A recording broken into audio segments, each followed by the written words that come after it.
Allow me to quickly announce that we will be in Spokane, Washington. What is it? It's the 14th. The 14th, whether that's Friday or Saturday, I'll have to look that up in a moment. But nevertheless, we will be there at 6 p.m. I suspect it will be Saturday evening. And it's going to be a marvelous conference. It will be held at the Red Lion Hotel at the Park, 303 West North River Drive in Spokane, Washington. It's always a great trip out to Spokane. We so appreciate our radio affiliate out there, Mr. Tom Reed, and Pastor William Knutson will be the host pastor for that meeting. So we're looking forward to being there with you this coming Saturday, I believe it is, whatever the 14th of April is. We'll figure it out in just a moment. But nevertheless, make plans right now. Mark your calendar to be there, and do not miss it for anything, because we're going to be speaking on a very critical subject that everybody needs to know right now. Okay, well, listen, we want to talk today about Bible prophecy. And I want to start today by just going straight to the Bible so you can hear it for yourself just as it was written 2,000 years ago. Here's what it says. I'm reading from Revelation chapter 13, verse 16 through 17. By the way, this chapter is an incredible chapter. This chapter is totally devoted to the way the world will look just before the second coming of Jesus Christ. The first 8 verses are devoted to the world government that will be in power. The next 5 verses or so are devoted to the religious leader who will lend his support to the one world government. And then the last 4 or 5 verses is devoted to the economic system of the last day world government and how the economic system will be used to force compliance to the political and religious system. Well, here's the economic system prophecy. This is verse 16 and 17 of Revelation chapter number 13.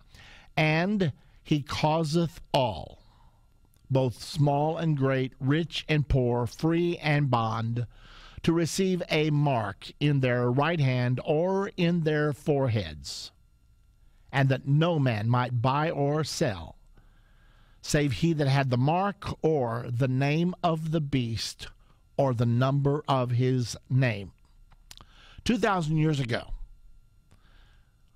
the prophet John, Apostle John, he's out on the Isle of Patmos, and he falls into the Spirit, whatever state that is, however that happens, and he sees things about the future.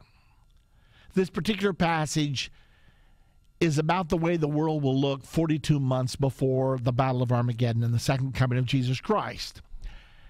And in describing the economic system, it says that it's all inclusive, both small and great, rich and poor, will receive a mark in their right hand or in their foreheads, and no one will be permitted to buy or sell except he has this mark or the name of the beast or the number of his name. So it looks like there's some choices here: the mark or the name or the number.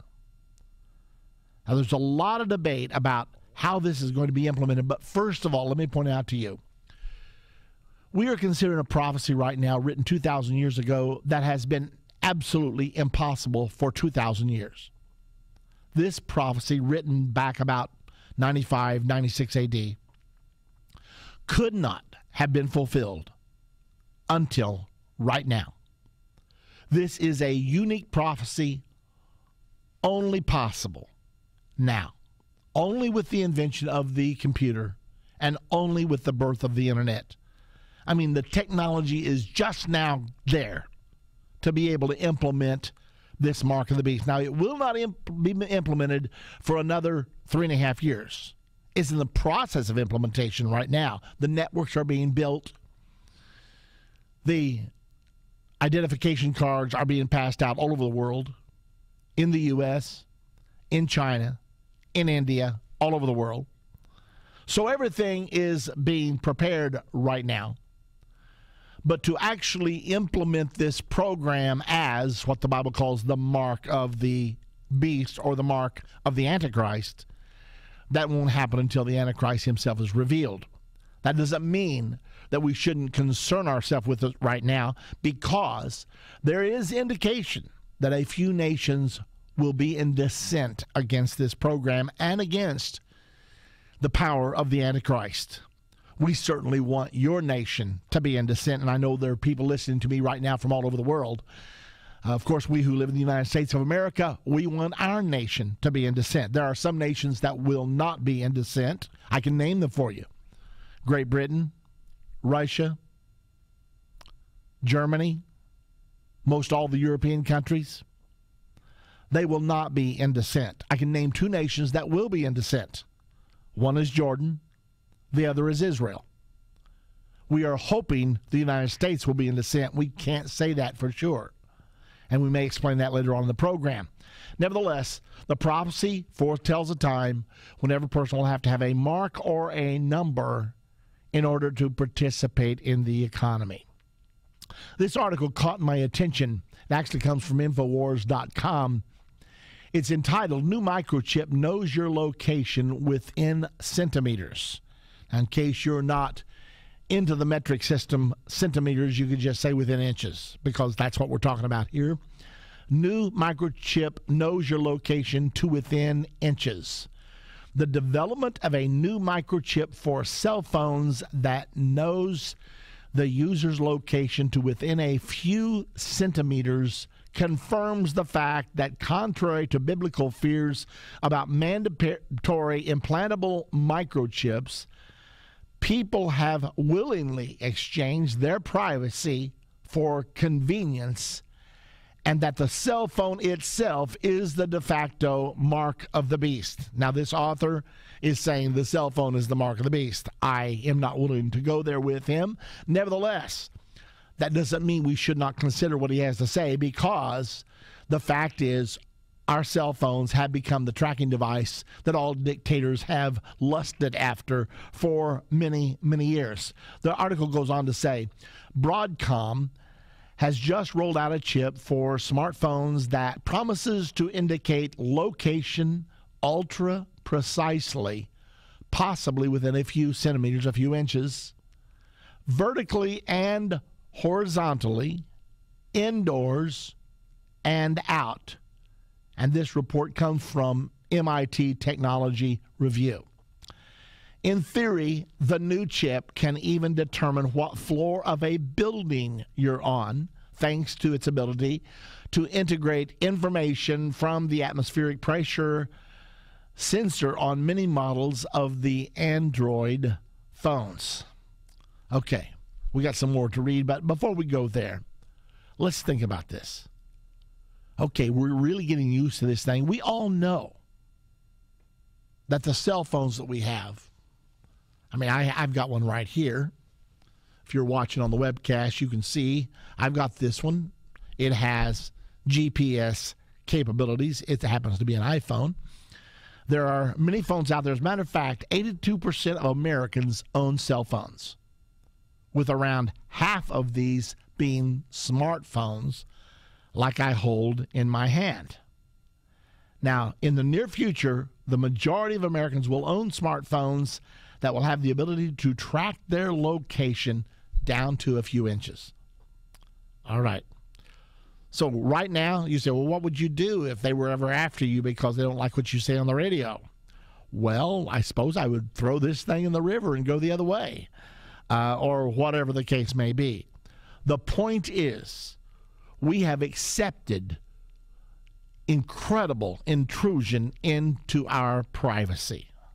I mean, after all, this thing with 911, walking into the airport, emptying everything out, undergoing a total body search. It's pretty incredible, really, some of the things that have been perpetrated in the name of encouraging safety. Now, this is all being driven by the plane of the fear card. The fear card means that if they can get you afraid enough, they can get you to do anything. Sure, I'm going to go in there. If I have to go through a total search just to keep the airplane safe, I'll do it. Now, we have no statistics as to how many hijackings have been prevented by all of this technology, by all that we go through. I know one thing, billions of dollars is being spent per year. Billions upon billions upon billions is being spent. You know, does anybody remember before 911, just a mere, a little over 10 years ago now? Anybody remember what you did when you went to an airport? I do. I know what I did. Walked in, got my boarding pass, and headed to the gate. There were no security checks. Just headed straight down to the gate, and when they announced it was time to board, I just handed the lady my boarding pass and got on the plane. I never showed a driver's license. I never went through any checks. I'm talking about 10 short years ago. You say, well, would you go back to that right now? Yeah, I would. I sure would. Because I think this has put us into a totally enslaved society. You say, but what if? Well, what if before they had done this? You see, when you get afraid enough, it puts you in bondage. The Bible actually has a scripture about that. It's in the book of Hebrews, and it says that Jesus came and through death destroyed him that had the power of death, even the devil, and through his death he liberated those who were through fear of death subject to bondage. It is fear that can enslave us. When you're not afraid, you don't accept all of the control devices that they promise security for. Now, I don't want to be exposed to terrorism. I don't want to be exposed to a lot of things. However, I don't want to live in a totalitarian society either, where every person is tracked 24 hours a day, 7 days a week. And really, we're very close to that right now. Already, several of the major providers of this type of technology have been caught. Apple, Google, Microsoft, they've all been caught secretly tracking the physical locations of their users and saving the information to a file. Now, how long before that data is going to be demanded by the government in order to supposedly prevent crime or whatever else? I mean, there's no limit to what they can say. I mean, one way we can really prevent crime is to put a camera in every room of your house. Then the government could watch us all 24/7. You say, that's going too far. We're almost there now.